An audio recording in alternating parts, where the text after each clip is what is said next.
So last night, the Toronto Maple Leafs and the Montreal Canadiens wrapped up their first round playoff series, with the Maple Leafs being eliminated in 7 games. And I have to say that there's probably a lot of people that would probably agree that probably would have been a very different series if it wasn't for the Leafs captain Jonathon Tavares being knocked out in the first game.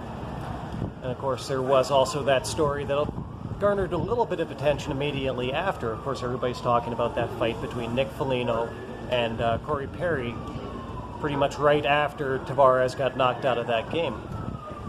You hear a lot of different things said about things like this, and one thing a lot of people will say about things like that is they'll talk about quote unquote, the code, and they say that, oh well, Nick Foligno, he had to go and offer that fight, and Corey Perry, he had to take that fight, because it's quote unquote the code that if you hurt a player, that you have to fight.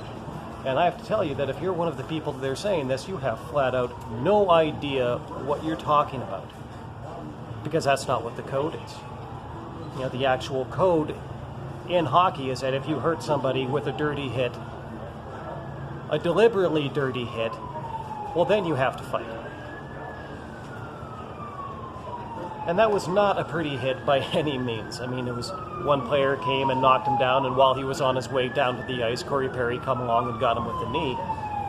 And while that was a very ugly-looking hit, you could put an entire line of the most accomplished dirty hit artists in the history of the game on the ice, and they never could have deliberately replicated that hit. Now, in a situation like that, if two guys want to fight, well, you can't really hold it against any of them. They both agreed to it. They're both grown men. They can do what they want. But anybody saying that there was any kind of an obligation to do that on account of this, this quote-unquote code,